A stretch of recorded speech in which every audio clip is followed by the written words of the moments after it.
Okay, so let's look at some questions on thermal physics. So we've got a remote operating electric switch using air pressure. Okay, so the metal box and the pipe contain air at normal atmospheric pressure and the switch is off. When the pressure in the metal box and pipe is raised to 1.5 times atmospheric pressure by pressing down on the flexible rubber box cover, the switch comes on.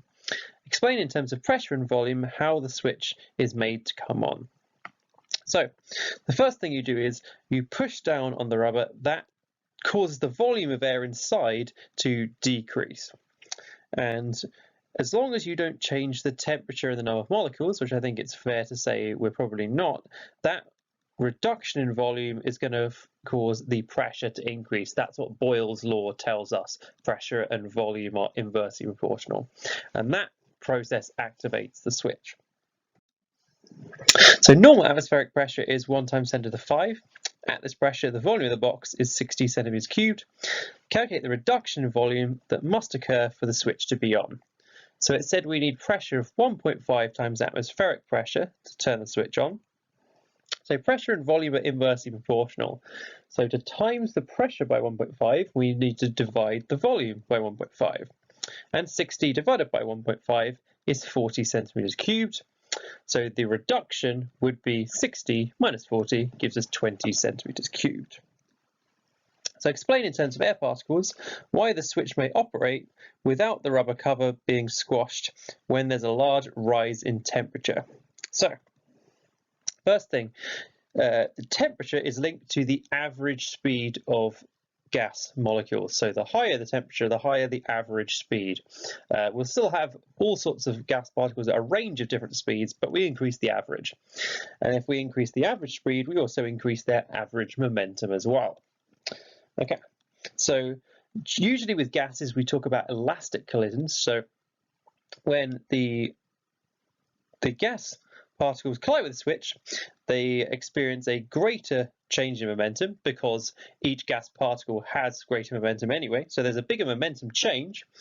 And because they're traveling on average faster, there are going to be more collisions per second. And both of these things are going to cause them to exert a greater pressure, which is what would activate the switch. Okay. So explain in terms of molecules how the thermal expansion takes place in solid and in a gas.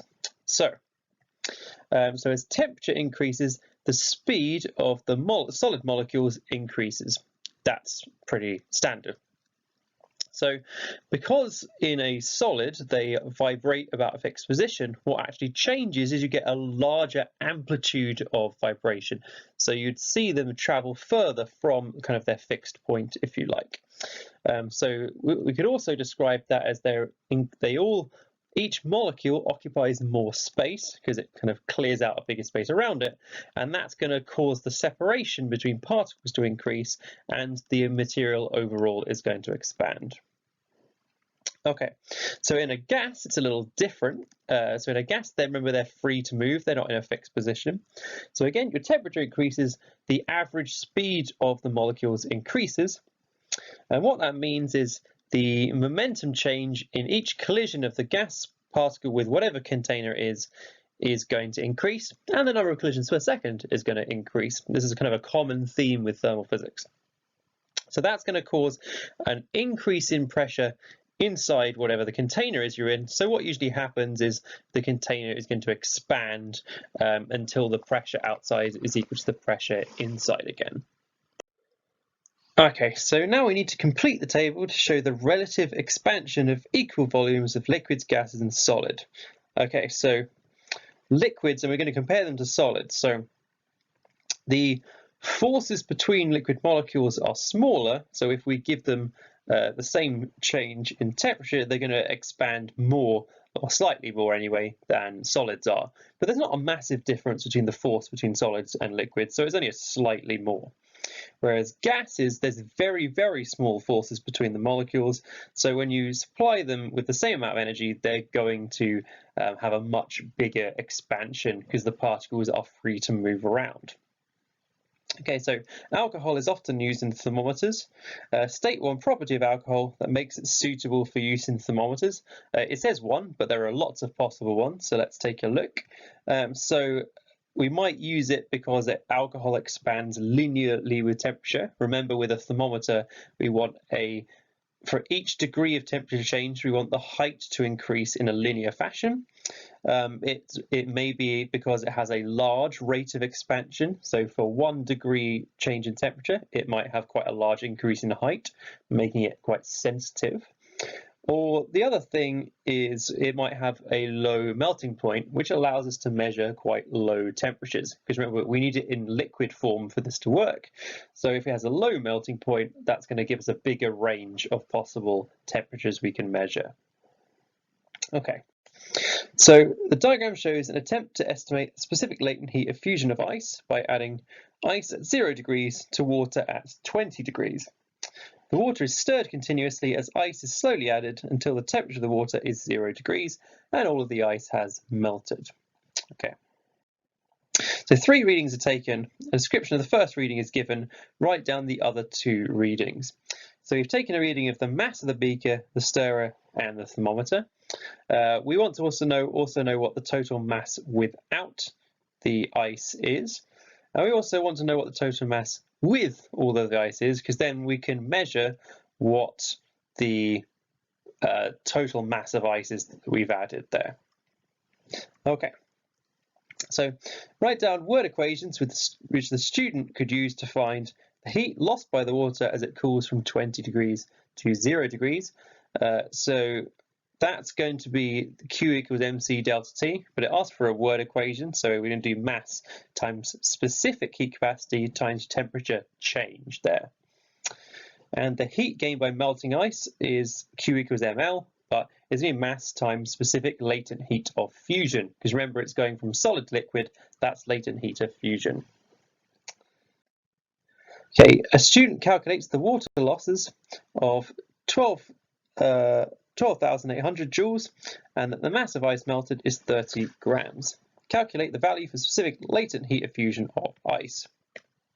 So we're going to rearrange Q equals ml. We've got the energy and we've got the mass. I'm going to convert this into kilograms because most of these things are quoted in joules per kilogram.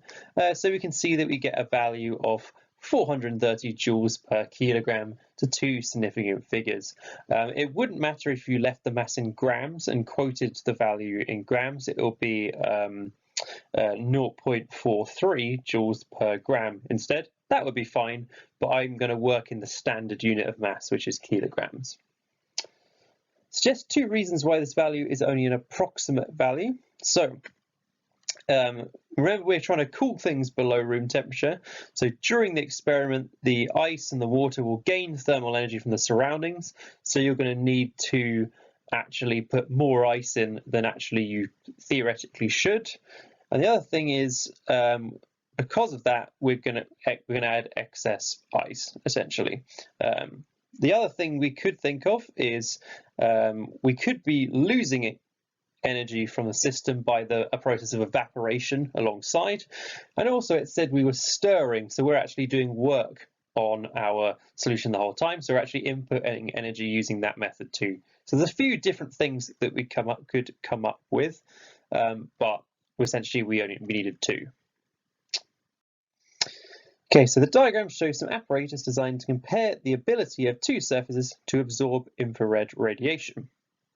Okay, so we've got one that's painted dull black, one that's painted shiny white. The containers, which are identical, are painted on the outside. One is dull black, the other is shiny white. Both are filled with water initially at the same temperature. Okay. Describe how you'd use the apparatus to compare the abilities of 2 surfaces to absorb infrared radiation. Okay, so we want them to be the same distance from the Bunsen burner because we want to make sure they're receiving the same amount of energy in the form of radiation. And we're going to leave them for a fixed period of time. We want it to be a reasonably long period of time, so we give the time for the difference between the 2 to show up. So I suggest 10 minutes. And then we're going to measure the temperature at the end and the one with the higher temperature must be the better absorber of infrared radiation. And we would expect the dull black surface should be have a greater temperature at the end of the 10-minute period than the shiny white surface, because dull black is a good absorber of infrared radiation, shiny white is a good reflector. Okay, so thermometers used to have high sensitivity and linear scales. State what is meant by high sensitivity. So sensitivity is the measure of change in output over change in input. That's generally what sensitivity is. So in the case of a thermometer, the output is a height change, so we want a large height change for a small change in temperature. That's what high sensitivity means. So why might we need it for this experiment that we're doing? Well, although we say that dull black is a better absorber than shiny white, the difference between them isn't massive. So we're going to need a sensitive instrument because the difference between the two might be quite small, and so that's why we need a sensitive instrument to see that difference.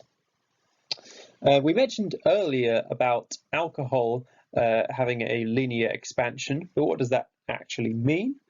Well, it means that every time you change the temperature by 1 degree, the height change is a fixed distance. That's what we mean by a linear kind of scale. So we've got a sealed steel cylinder filled with high pressure steam, and we've got the same cylinder much later when all the steam has condensed. Describe the movement of molecules in the high pressure steam.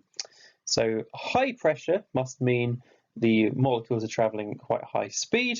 We're talking gas molecules, so they travel in straight lines. They travel in an incredibly random way, so predicting which direction they'll go in is pretty much impossible. And they'll be traveling at high speed, as I said. Okay. So explain how molecules in the steam exert high pressure on the inside walls of the container. Your explanation should be in terms of change in momentum of particles striking the walls. Okay, so when the molecules collide with the walls of the container, their momentum changes, and that's what's important. It's not the size of the momentum that's important, it's the change in momentum that's insignificant. And then the reason we get large pressure is because there's a large number of collisions per second in a small area, and each of those collisions there is a momentum change occurring. So describe in terms of particles the process by which heat is transferred through the cylinder wall. So I think there's two processes going on. So it's a solid, so it's not going to be convection going on here. It's going to be conduction. It's a metal, it said it was steel. So one of the processes is we've got free electrons gain energy and they move through the material and transfer the energy. The other process that's going on that happens in solids that are not metal is the metal atoms themselves gain energy, they collide with their neighboring particles and they transfer the energy along. That happens too, but the reason metals are good conductors is because of the free electrons. That's the process that makes them good. When all the steam is condensed, 75 grams of water is in the cylinder. Under these high pressure conditions, the specific latent heat of vaporization of steam is 3,200 joules per gram. Calculate the heat lost by the steam as it condenses, because remember, to go from gas to liquid we need to remove energy.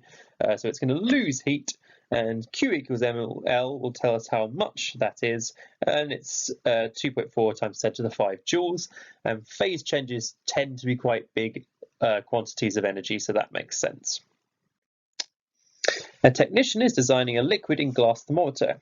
The following is a list of properties of the thermometer that she is considering. So it's sensitivity, range, speed of response, linearity. Which of these properties is affected by the length of the stem of the thermometer? That's going to be range, because if we have a longer stem, that means we can have a bigger height change, so we can measure a bigger temperature, essentially.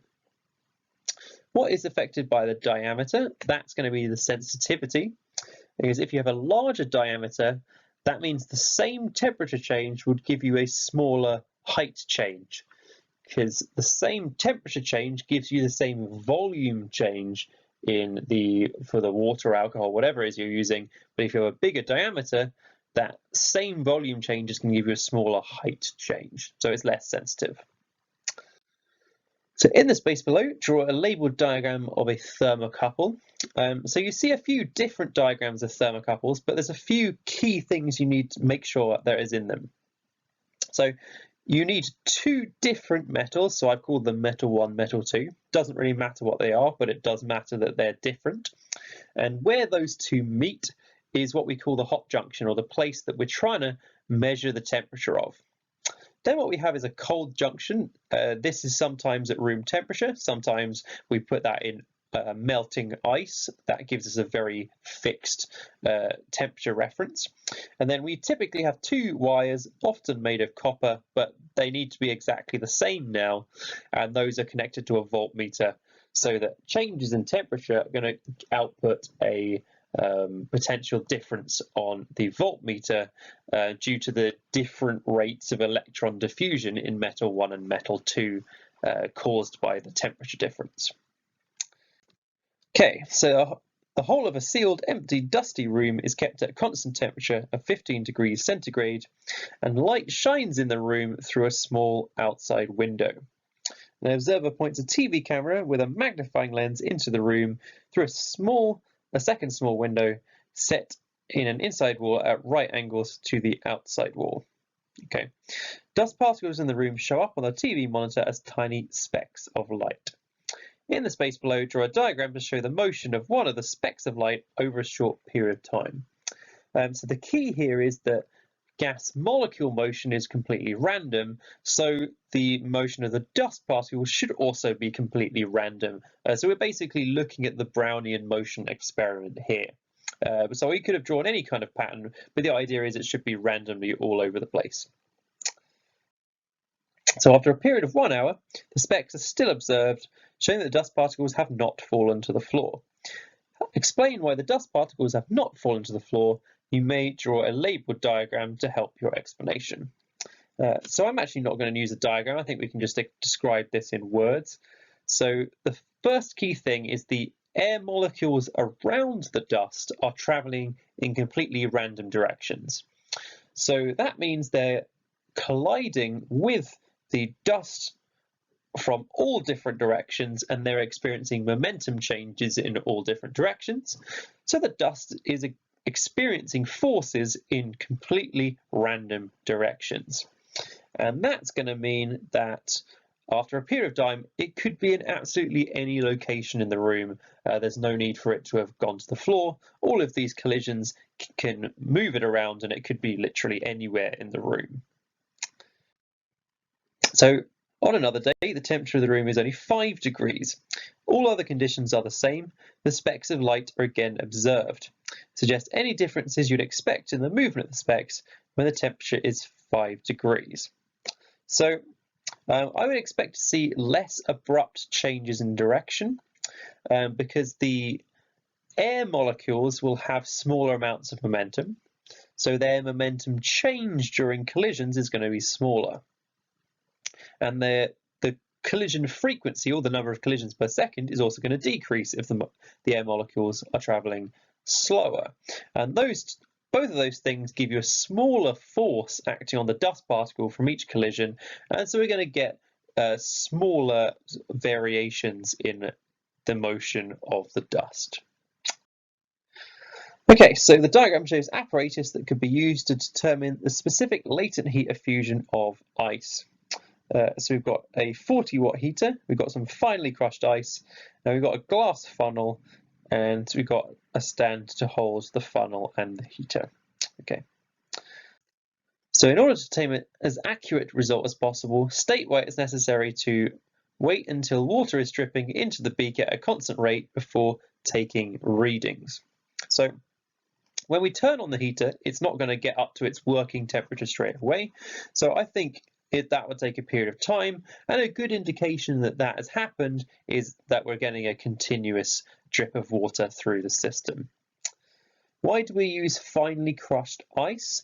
Well, it increases the surface area for absorbing thermal energy, so that could speed up the experiment a little bit. and that means we're going to exchange a smaller quantity of heat with the surroundings as well if we can make the experiment a bit quicker.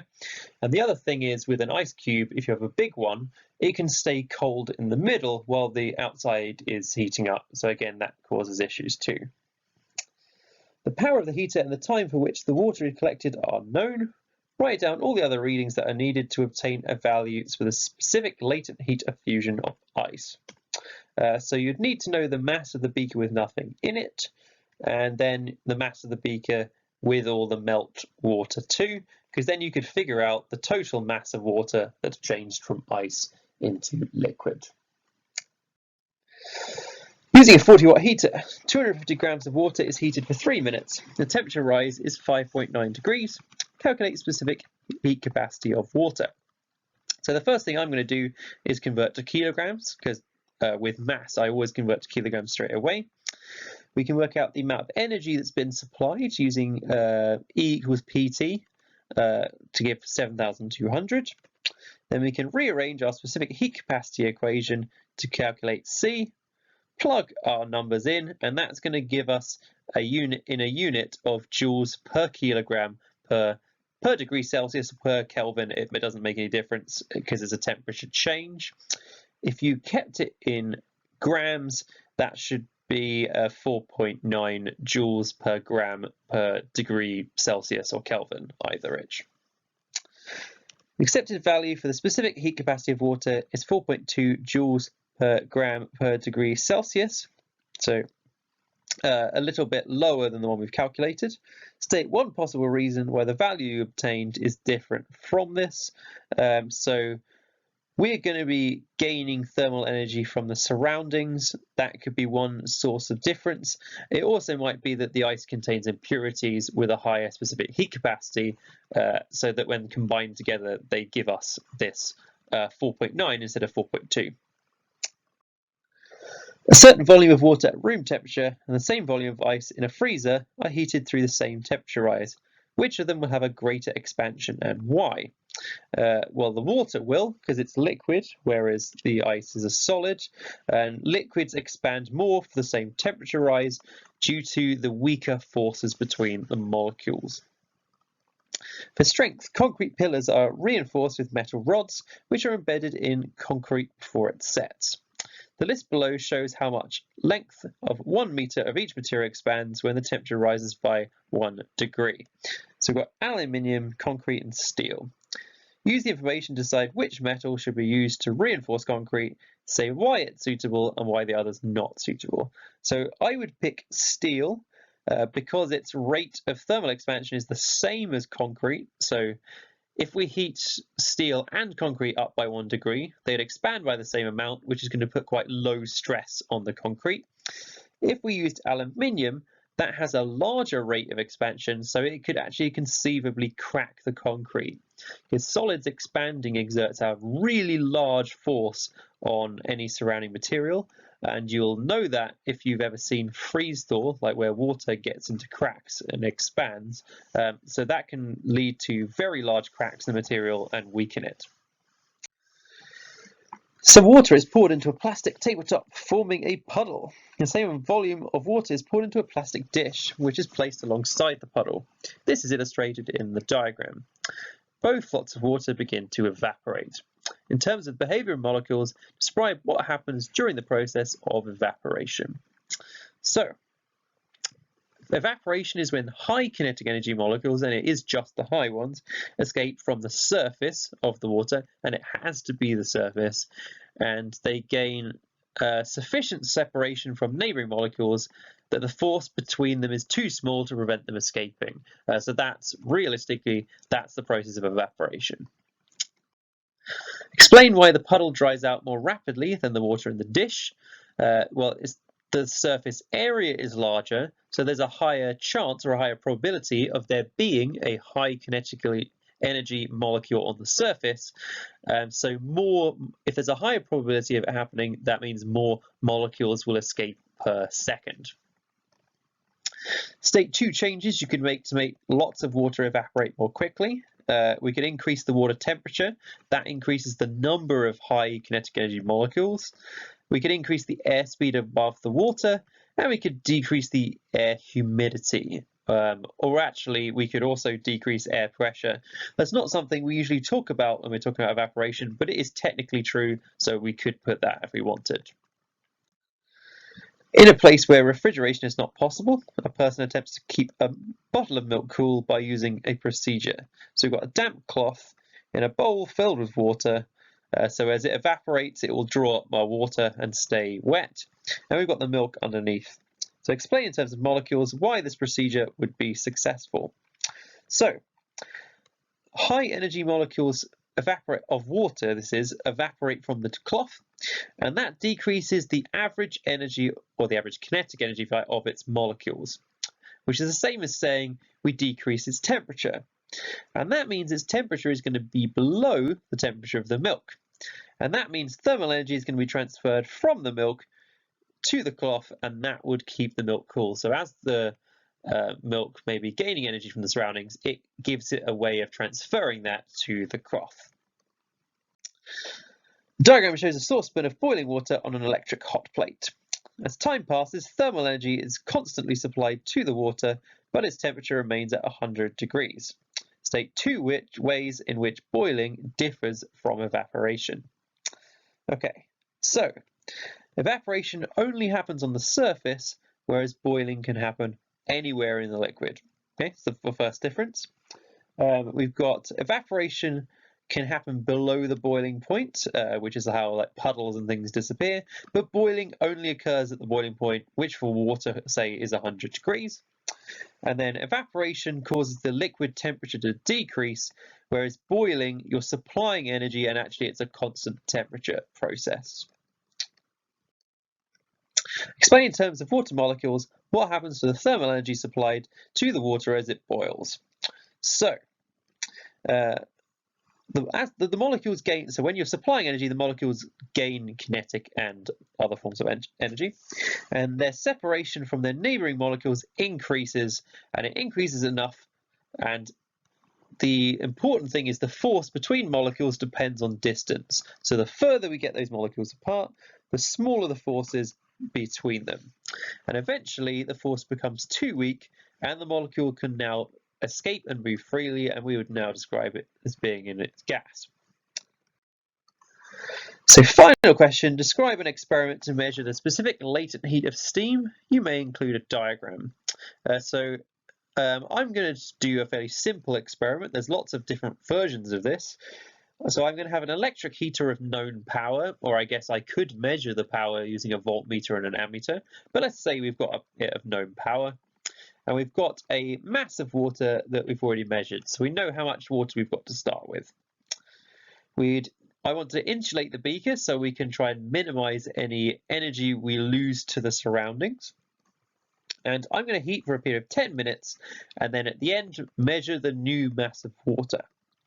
And then what you do is I'd calculate the energy I've supplied to it using Q equals PT, and I divide that by the mass of water lost, and that should give me the specific latent heat of vaporization